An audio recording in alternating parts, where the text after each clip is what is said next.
Bismillahirrahmanirrahim. Assalamualaikum warahmatullahi wabarakatuh. Alhamdulillahirabbil alamin.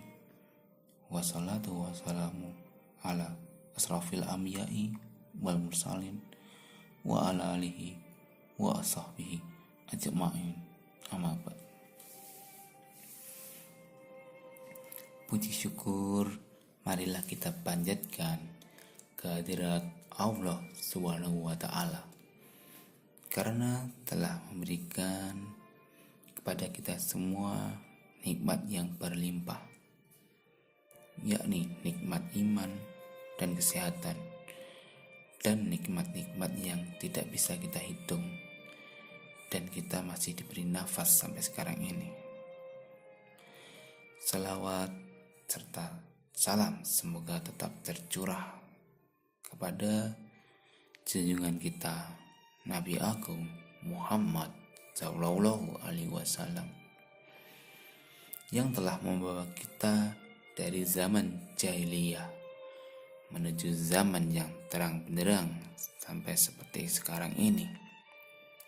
Juga kepada keluarganya, sahabatnya, serta para pengikutnya, dan sampailah kepada kita selaku umatnya. Semoga kita mendapatkan syafaatnya sampai akhir nanti. Amin ya rabbal alamin. Selamat malam para pendengar Radio Konata. Saya akan membahas sedikit tentang sabar dan ikhtiar. Allah telah jadikan kebaikan bagi para hambanya yang beriman dalam setiap keadaan mereka. Bagaimanapun keadaan mereka, mereka senantiasa berada dalam kebaikan, baik ketika tertimpa musibah, atau ketika senang, atau tertimpa sesuatu yang tidak mereka senangi. Iman itu ada dua bagian, sebagian dalam sabar dan sebagian di dalam syukur. Allah berfirman, dan sesungguhnya kami telah mengutus Musa dengan membawa ayat-ayat kami, dan kami perintahkan kepadanya, keluarkanlah kaummu dari gelap gulita kepada cahaya terang benderang, dan ingatkanlah mereka kepada hari-hari Allah. Sesungguhnya pada demikian itu terdapat tanda-tanda kekuasaan Allah bagi setiap orang penyabar dan banyak bersyukur. Quran Surat Ibrahim ayat 5.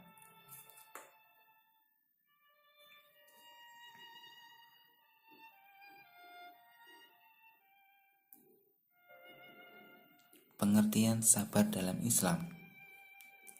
Kata sabar berasal dari bahasa Arab, yaitu dari kata sobaro yasbiru, yang artinya menahan.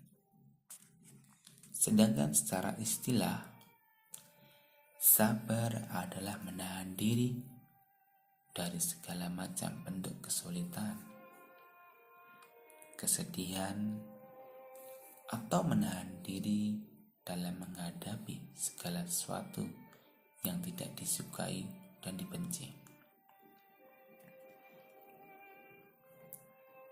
Adapun sabar secara lebih luas adalah menahan diri agar tidak mudah marah, berkeluh kesah, benci, dendam, tidak mudah putus asa, melatih diri dalam ketaatan, dan membentengi diri agar tidak melakukan perbuatan keji dan maksiat.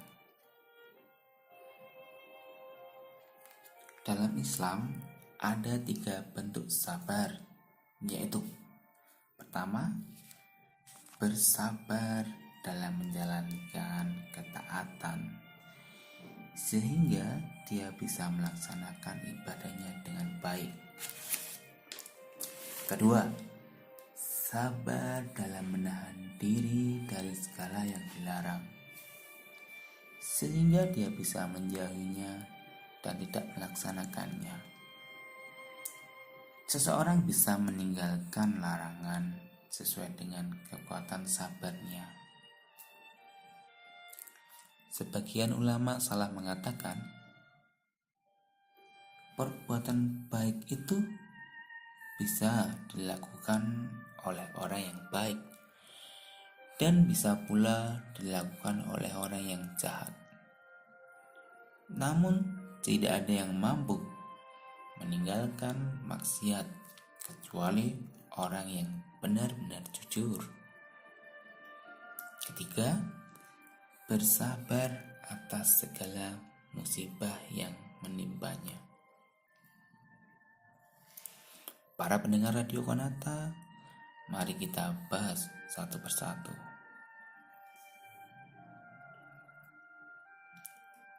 Bersabar dalam menjalankan ketaatan sehingga kita bisa melaksanakannya. Jika makna sabar secara bahasa adalah menahan diri, yakni menahan diri dari apa yang tidak disukai jiwanya, maka pada bagian kedua dan ketiga kita akan memakluminya, yakni sabar menahan diri dari menuruti syahwat dan dorongan nafsu, dan sabar menahan diri dari mengeluh dan mengumpat atas musibah yang Allah takdirkan. Kita harus ridho kepada Allah dan berharap mendapatkan pahala dari Allah Subhanahu wa Ta'ala. Kemudian dalam ketaatan kok kita harus bersabar. Kenapa? Karena ketaatan dirasa berat oleh jiwa dan fisik seseorang, sehingga ia merasa kesulitan menjalankannya. Apalagi kalau fisik kita lemah dan capek, maka beratnya menjalankan ketaatan semakin berat. Ketaatan terkadang membutuhkan biaya seperti zakat, infak, haji. Maka menjalankan ketaatan-ketaatan ini menjadi lebih beban bagi jiwa manusia. Karena tabiat dasar manusia itu pelit terhadap apa yang dipunyainya, khususnya harta yang dikeluarkan seakan-akan dia tidak rela. Karenanya, seorang dalam menjalankan ketaatan harus mampu melawan apa-apa yang tidak disukai jiwanya. Ia harus mampu mengalahkan kecenderungan jiwa yang ingin bermalas-malasan, tidak ada mau ada beban, dan ingin menikmati kesenangan-senangan. Dalam menjalankan ketaatan, terdapat sesuatu yang berat atas jiwa dan fisik kita. Karenanya, menjalankan suatu ketaatan membutuhkan kesabaran dan ketekunan. Siapa yang mampu bersabar atas ketaatan ini dan ditambah dengan 2 macam kesabarannya, maka ia akan mendapatkan keberuntungan hidup dan pahala yang melimpah. Allah berfirman, "Hai orang-orang yang beriman, bersabarlah kamu dan kuatkanlah kesabaranmu dan tetaplah bersiap siaga di perbatasan negerimu dan bertakwalah kepada Allah supaya kamu beruntung."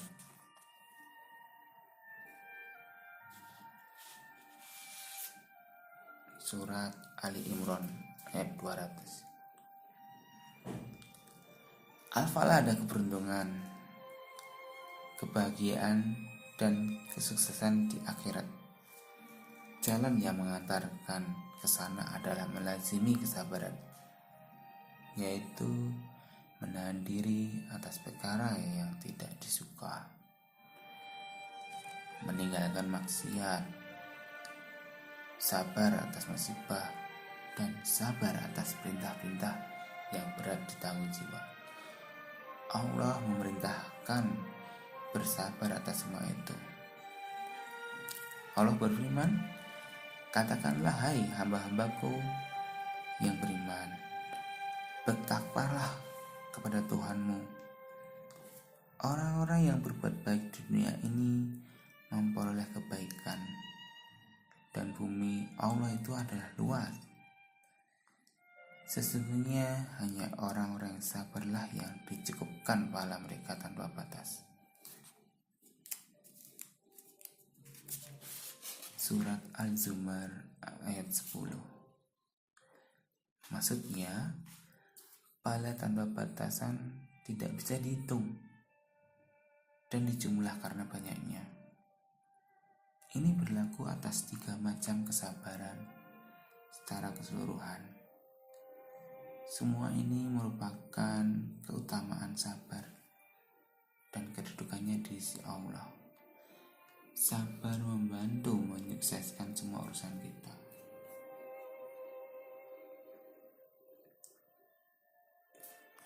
Sabar yang kedua. Sabar dalam menahan diri dari segala yang dilarang. Hal ini terjadi pada Nabi Yusuf alaihissalam.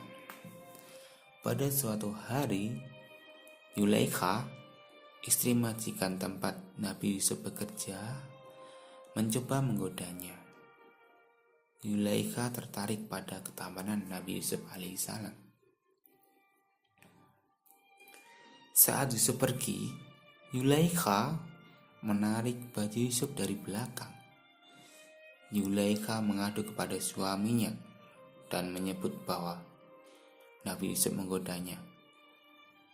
Berkat seorang saksi, Yusuf tak jadi dihukum karena tak terbukti menggoda Yulaikha. Namun, gosip dengan cepat bertebaran di Mesir.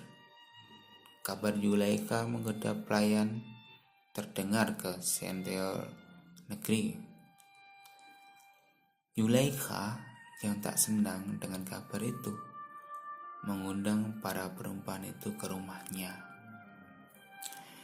Dia memberikan pisau beserta jamuan untuk para tamunya. Yulaikha lalu memanggil Nabi Yusuf, untuk keluar bertemu dengan tamunya. Para tamu pun terpana dengan ketampanan Nabi Yusuf alaihissalam. Dan tidak sengaja para tamu tersebut melukai tangannya sendiri saat memotong jamuan tersebut. Maha sempurna Allah, ini bukanlah manusia, ini benar-benar malaikat yang mulia, kata perempuan itu tercengang. Namun, ketampanan Yusuf justru membuatnya mesti dihukum. Sang majikan Al-Ais menjebloskan Yusuf ke dalam penjara. Yusuf dipenjara bersama 2 pemuda lain. 2 pemuda itu meminta Yusuf untuk mengartikan mimpinya. Yusuf mengartikan mimpi itu sambil berdakwah menyiarkan agama Allah. Kala itu, Yusuf berhasil mengartikan mimpi bahwa salah seorang pemuda itu akan terbunuh. Setelah bertahun-tahun di penjara, Raja Mesir bermimpi melihat 7 ekor sapi betina yang gemuk dimakan oleh 7 ekor sapi betina yang kurus, 7 tangkai gandum yang hijau, dan 7 tangkai lainnya yang kering. Namun, tak seorang pun dapat mengartikan mimpi tersebut. Hingga salah seorang pemuda yang selamat teringat pada Nabi Yusuf yang pada akhirnya berhasil mengartikan mimpi sang Raja Mesir. Agar kamu bercocok tanam 7 tahun sebagaimana biasa, Kemudian apa yang kamu tuai, hendaklah kamu biarkan di tangkainya, kecuali sedikit untuk kamu makan. Kemudian setelah itu akan datang 7 tahun yang sangat sulit. Kata Yusuf, Nabi Yusuf mengartikan mimpi tersebut. Keberhasilan Nabi Yusuf alaihissalam mengartikan mimpi itu membuat Raja Mesir menginginkan Yusuf menjadi salah seorang terdekatnya. Yusuf pun meminta untuk menjadi bendahara, seseorang yang berkedudukan tinggi di Mesir. Suatu waktu, 10 saudara yang membuang Nabi Yusuf datang dari Palestina untuk meminta persediaan makanan ke Mesir. Nabi Yusuf langsung mengenali saudara-saudara itu. Saat itu Nabi Yusuf alaihissalam berpesan untuk datang kembali membawa Bunyamin, saudaranya yang baik yang saat itu tinggal bersama Nabi Yakub alaihissalam. 10 saudara itu datang membawa Bunyamin kepada Bunyamin. Yusuf memberitahu bahwa dia adalah saudaranya dibuang. Yusuf memerintahkan saudaranya untuk membawa bajunya dan mengusapkan pada wajah ayahnya. Saat anak-anak datang membawa baju tersebut, Yakub dapat mencium bau Nabi Yusuf alaihissalam dari kejauhan.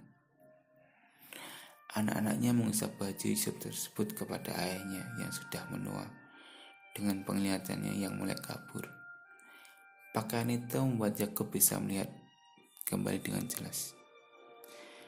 Nabi Yakub alaihissalam pun pergi bersama anaknya menuju Mesir untuk bertemu dengan Yusuf. Pertemuan itu dipenuhi dengan haru dan bahagia. Wahai ayahku, inilah takwil mimpiku yang dahulu itu. Dan sesungguhnya Tuhanku telah menjadikannya kenyataan. Sesungguhnya Tuhanku telah berbuat baik kepadaku ketika Dia membebaskanku dari penjara. Ucap Yusuf, surat Yusuf ayat 100. Kendati terus dirongrong oleh ujian berat, Yusuf tetap bersabar menjalani kehidupan. Nabi Yusuf berpegang teguh pada Allah Subhanahu wa Ta'ala. Dia meyakini bahwa Allah punya rencana yang baik untuk hambanya. Ketika di penjara, bukan karena bersalah, tapi dia tetap bersabar. Tetap yakin bahwa maksud Allah tetap baik.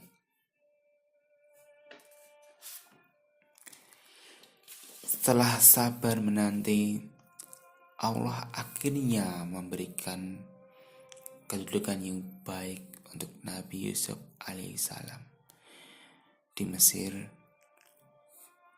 dan dipertemukannya kembali dengan saudara dan ayahnya. Dari kisah Nabi Yusuf alaihissalam ini dapat diambil bahwa kesabaran dan keteguhan hati pada Allah Subhanahu wa Ta'ala saat dihadapkan dengan ujian berat kelak akan membuahkan hasil yang setimpal. Beliau diajak berzina oleh istri seorang Al-Aziz di tempat yang sudah aman, lagi tertutup rapat, sehingga tidak mungkin ada orang yang tahu. Selain itu, istri Al-Aziz juga memiliki kekuasaan dan kekuatan terhadap Yusuf. Namun Nabi Yusuf alaihissalam mampu menghindari ajakan berzina dari seorang wanita yang cantik. Padahal dia sendiri adalah seorang pemuda yang masih belia, sehingga sangat mudah untuk tergoda melakukan zina. Akan tetapi Nabi Yusuf alaihissalam lebih memilih bersabar dalam menjauhi kemaksiatan, sehingga ia pun rela dipenjara. Sebagaimana yang Allah Subhanahu wa ta'ala firmankan.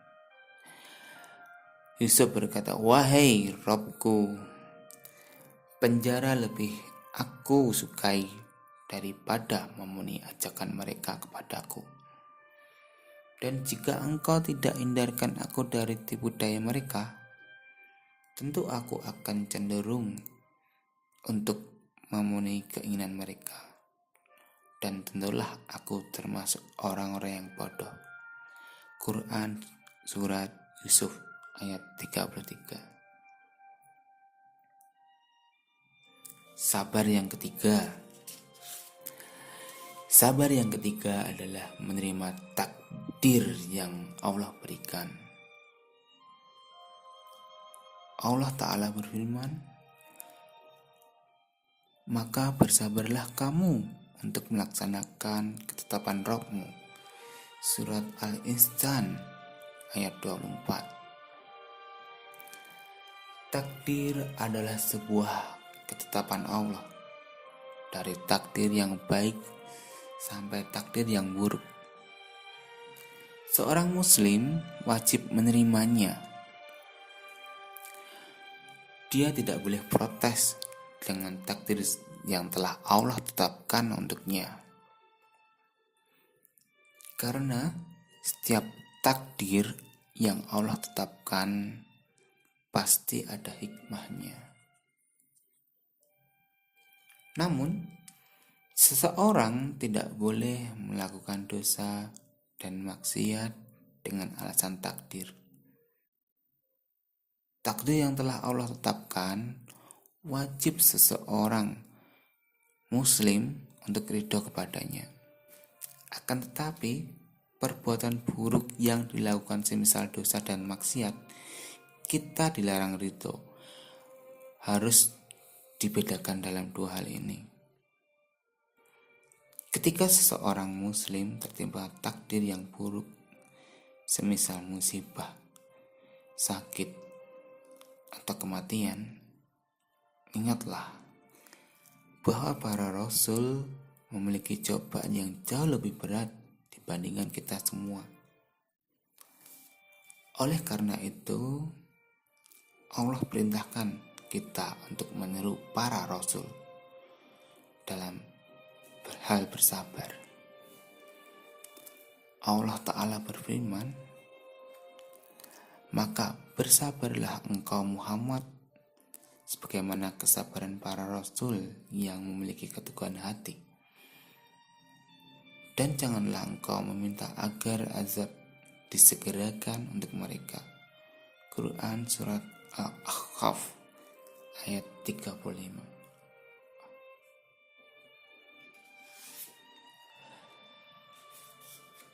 Saya akan menceritakan kisah Nabi Ayub. Karena Nabi Ayub didera musibah berupa penyakit selama 18 tahun.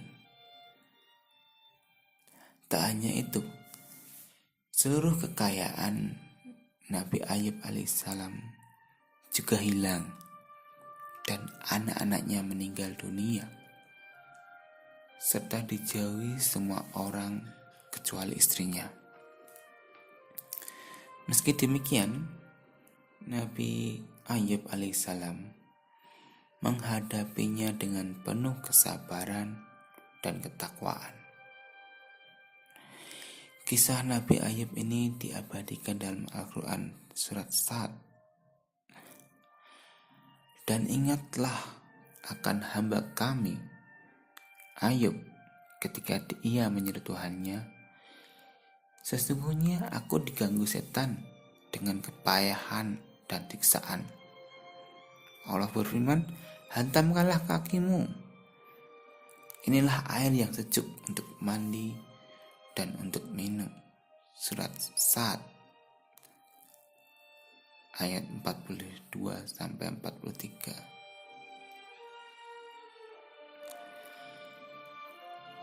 Allah Subhanahu wa ta'ala menceritakan perihal hamba dan rasulnya Nabi Ayub alaihissalam dan cobaan yang ditimpakan oleh Allah terhadap dirinya berupa penyakit yang mengenai seluruh tubuhnya dan musibah yang menimpa harta dan anak-anaknya, sehingga tiada suatu pori-pori pun dari tubuhnya yang selamat dari penyakit tersebut kecuali hanya kalbunya.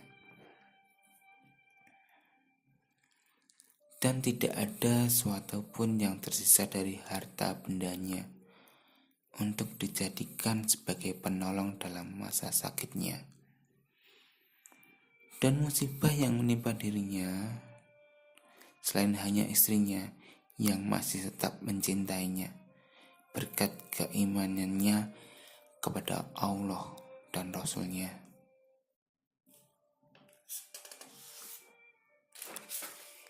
Istrinya itu bekerja pada orang lain sebagai pelayan, dan hasil kerjanya itu ia belanjakan untuk makan dirinya dan suaminya, yakni Nabi Ayub alaihissalam. Istrinya bekerja demikian selama 18 tahun. Sebelum musibah menimpanya, Nabi Ayub alaihissalam hidup dengan harta yang melimpah, banyak anak, serta memiliki banyak tanah dan bangunan yang luas. Maka semuanya itu dicabut dari tangannya oleh Allah Subhanahu wa ta'ala, sehingga nasib melemparkannya hidup di tempat pembuangan di kota yang penuh dengan sampah selama 18 tahun. Semua orang, baik yang tadinya dekat ataupun jauh, tidak mau mendekatinya selain istrinya.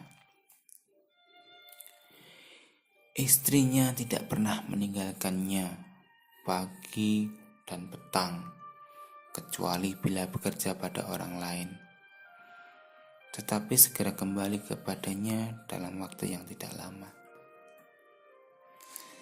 Setelah masa cobaan itu telah lama berlangsung, masa puncak cobaan pun telah dilaluinya. Sudah ditakdirkan habis waktunya sesuai dengan masa yang telah ditetapkan di sisinya. Maka Nabi Ayub alaihissalam berdoa kepada Allah semesta alam, Tuhan semesta alam, Tuhan semua Rasul. Allah berfirman, "Ya Tuhanku, sesungguhnya aku telah ditimpa penyakit, dan Engkau adalah Tuhan yang Maha Penyayang di antara semua penyayang." Al-Anbiya ayat 83. Di masa pandemi COVID-19 ini adalah suatu musibah dan merupakan salah satu ujian bagi kita semua. Ketika kita yakin bahwa semua yang Allah berikan kepada kita adalah kebaikan untuk diri kita. Karena sesungguhnya hakikat musibah yang menimpa berupa sakit ataupun musibah yang lain adalah menggugurkan dosa dan mengangkat derajat, dan terkadang menghindarkan kita dari suatu mahara bahaya yang lain yang lebih besar. Hanya Allah yang Maha Tahu. Maka di saat itu kita akan ridho dengan ketentuan Allah. Kita akan sabar menghadapi takdir yang Allah berikan kepada kita. Dan itulah jiwa yang akan tenang. Jiwa yang akan senantiasa diberikan Allah Subhanahu wa ta'ala ketundukan dan kepatuhan. Jiwa yang akan diberikan oleh Allah Subhanahu wa ta'ala kelapangan. Maka di saat itulah manusia akan beristirahat hatinya. Berbeda dengan orang yang tidak ridho dengan takdir Allah. Ia tidak ridho dan ketentuan atau ketetapan dari Allah.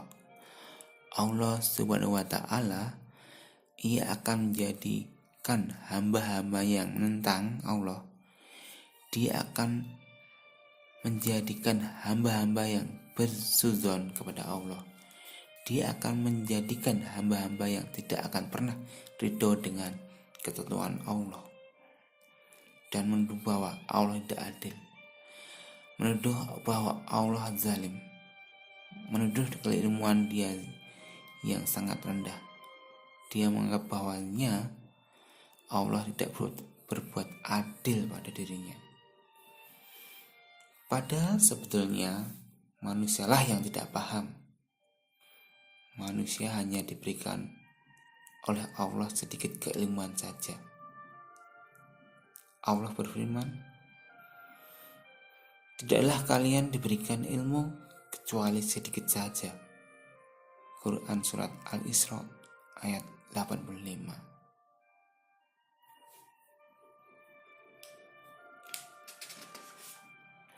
Maka kita harus berikhtiar kepada Allah. Ikhtiar persamaannya adalah usaha. Allah berfirman dalam surat Al-Isra ayat 19, "Dan barang siapa yang menghendaki kehidupan akhirat dan berusaha berikhtiar ke arah itu dengan sungguh-sungguh, sedang ia adalah mukmin, maka mereka itu adalah orang-orang yang usahanya atau ikhtiarnya dibalasi dengan baik." Adapun langkah-langkah ikhtiar untuk meraih hidayah dari Allah Subhanahu wa Ta'ala, maka kita dianjurkan bersikap baik, tutur kata maupun perbuatan yang baik, antara lain. Yang pertama, tidak boleh sombong atau takabur. Biasakan selalu mengucapkan insya Allah jika ada maksud atau menjawab. Surat Luqman ayat 18. "Dan janganlah kamu memalingkan mukamu dari manusia karena sombong, dan janganlah kamu berjalan di muka bumi dengan angkuh. Sesungguhnya Allah tidak menyukai orang-orang yang sombong lagi membanggakan diri." Surat Al-Hujurat ayat 1. "Hai orang-orang yang beriman, janganlah kamu mendahului Allah dan Rasul-Nya, dan bertakwalah kepada Allah. Sesungguhnya Allah Maha mendengar lagi Maha mengetahui." Yang kedua, selalu menggunakan akal dan berpikir yang ma'ruf, adil dan benar. Pada surat Al-Maidah ayat 100, "Katakanlah, tidak sama yang buruk dengan yang baik. Meskipun banyaknya yang buruk itu menarik hatimu, maka bertakwalah kepada Allah, hai orang-orang berakal, agar kamu mendapatkan keberuntungan." Pada surat Ar-Rum ayat 21, "Dan di antara tanda-tanda kekuasaannya ialah Dia menciptakan untukmu istri-istri dari jenismu sendiri, supaya kamu cenderung dan merasa tentram kepadanya, dan dijadikannya di antaramu rasa kasih dan sayang. Sesungguhnya pada yang demikian itu benar-benar terdapat tanda-tanda kaum yang berpikir." Ketiga, banyaknya berzikir, misalnya la ilaha illallah Muhammad Rasulullah setiap pagi dan petang. Pada surat Muhammad ayat 19, maka ketahuilah bahwa sesungguhnya tidak ada Tuhan sesembahan selain Allah, dan mohonlah ampun bagi dosamu dan bagi dosa orang-orang mukmin, laki-laki dan perempuan, dan Allah mengetahui tempat kamu berusaha dan tempat kamu tinggal.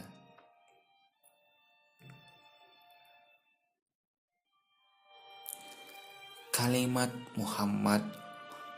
Muhammadur Rasulullah pada surat Al-Fat ayat 29. Muhammad itu adalah utusan Allah, dan orang-orang yang bersama dengan dia adalah keras terhadap orang-orang kafir, tetapi berkasih sayang sesama mereka. Kamu melihat mereka rukuk dan sujud mencari karunia Allah dan keridhaannya. Tanda-tanda mereka tampak pada muka mereka dari bekas sujud. Demikianlah sifat-sifat mereka dalam Taurat dan sifat-sifat mereka dalam Injil, yaitu seperti tanaman yang mengeluarkan tunasnya. Maka tunas itu menjadikan tanaman itu kuat, lalu menjadi besarlah dia dan tegak lurus di atas pokoknya. Tanaman itu menyenangkan hati penanam-penanamnya, karena Allah hendak menjengkelkan hati orang-orang kafir dengan kekuatan orang-orang mukmin. Allah menjanjikan kepada orang-orang yang beriman dan mengerjakan amal yang soleh, di antara mereka ampunan dan pahala yang besar.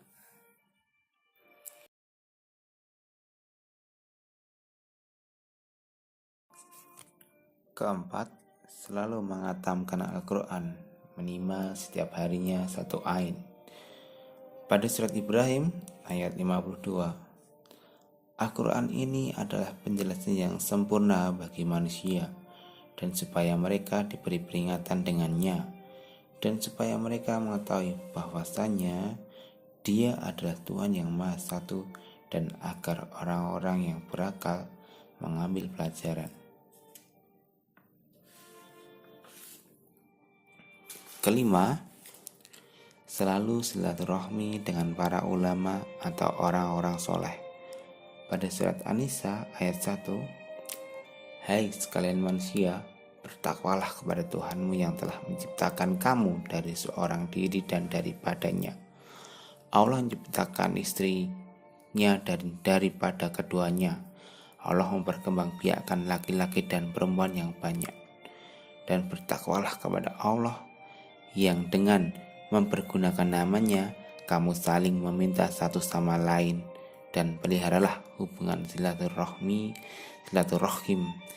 Sesungguhnya Allah selalu menjaga dan mengawasi kamu.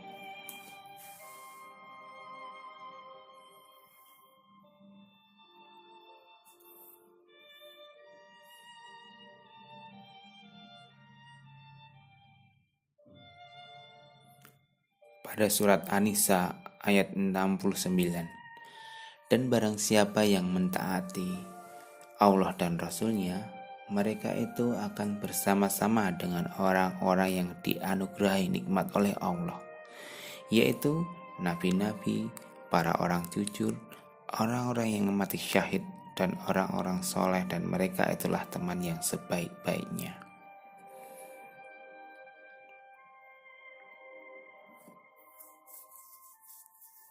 Pada surat Fatir ayat 28, dan demikian pula di antara manusia, binatang-binatang melata dan binatang-binatang ternak, ada yang bermacam-macam warnanya dan jenisnya.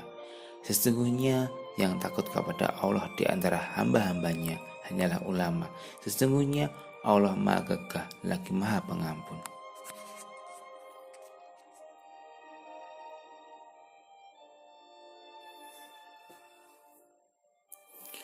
Dari 1-5 tadi hanya sebagian saja. Masih banyak sekali langkah-langkah ikhtiar atau usaha yang bisa kita lakukan.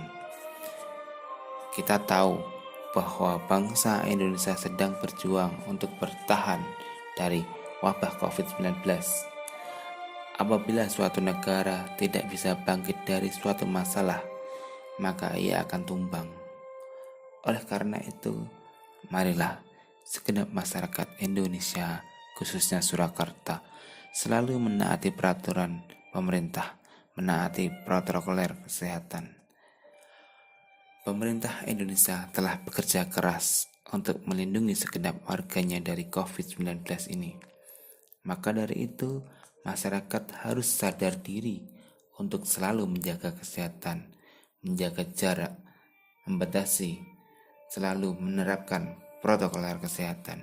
Dengan demikian itu, kita sudah termasuk berusaha untuk diri kita sendiri, dan usaha untuk meringankan beban pemerintah, beban petugas kesehatan. Kita tahu petugas kesehatan sangat terbatas. Mereka juga manusia, membutuhkan istirahat dan mempunyai keluarga. Dan risiko-risiko yang dihadapi petugas kesehatan sangatlah besar. Semoga COVID di Indonesia ini segera hilang. Amin ya rabbal alamin. Orang yang sabar adalah orang yang beruntung. Rasulullah bersabda, "Jika kalian mendengar tentang wabah-wabah di suatu negeri, maka janganlah kalian memasukinya. Tetapi jika terjadi wabah di suatu tempat kalian berada, maka janganlah kalian meninggalkan tempat itu." Hadis riwayat Bukhari dan Muslim.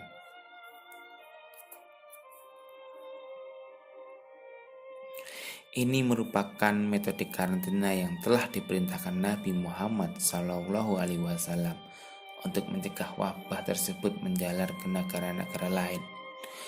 Untuk memastikan perintah tersebut dilaksanakan, Nabi Muhammad SAW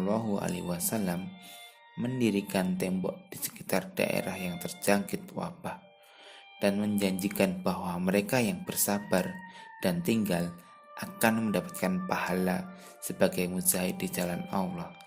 Sedangkan mereka yang melarikan diri dari daerah tersebut diancam malapetaka dan kebinasaan. Peringatan kehati-hatian pada penyakit lepra juga dikenal luas pada masa hidup Nabi Muhammad SAW. Rasulullah menasihati masyarakat agar menghindari penyakit lepra. Dari hadis Abu Hurairah, Imam Bukhari meriwayatkan bahwa Rasulullah bersabda, "Jauhilah orang yang terkena lepra seperti kamu menjauhi singa."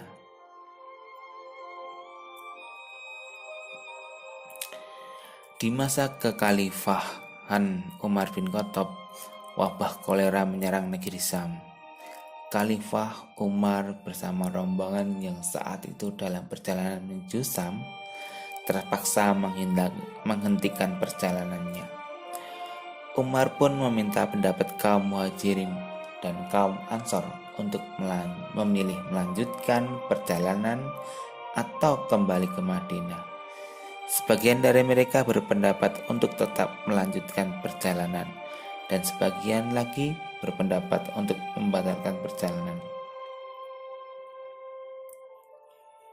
Umar pun kemudian meminta pendapat sesepuh Quraisy yang kemudian menyarankan agar khalifah tidak melanjutkan perjalanan menuju kota yang sedang diserang wabah penyakit.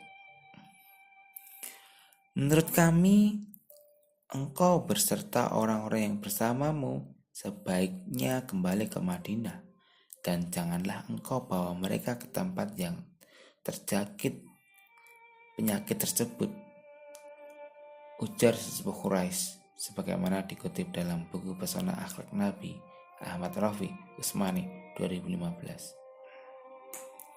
Namun di antara rombongan, Abu Ubaidah bin Jarrah masih meyangsingkan keputusan khalifah. "Kenapa engkau melarikan diri dari ketentuan Allah?" ujarnya. Umar pun menjawab bahwa apa yang dilakukannya bukanlah melarikan diri dari ketentuan Allah, melainkan untuk menuju ketentuannya yang lain.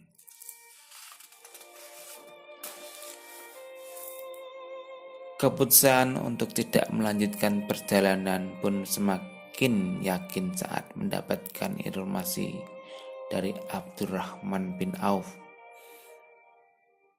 bahwa suatu ketika Rasulullah melarang seseorang untuk memasuki suatu wilayah yang terkena wabah penyakit.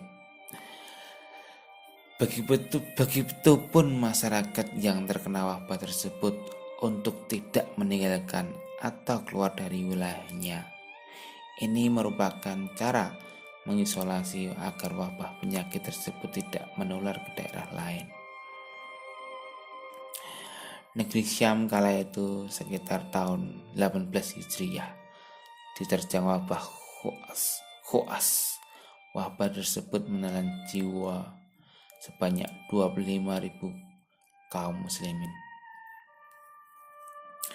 Nabi Muhammad SAW telah mencontohkan kepada kita semua melalui risalahnya agar kita bersabar dan berusaha untuk menghadapi suatu wabah. Yang kita alami ini merupakan termasuk wabah yang bisa kita atasi dengan menjaga kesehatan serta menaati protokol kesehatan.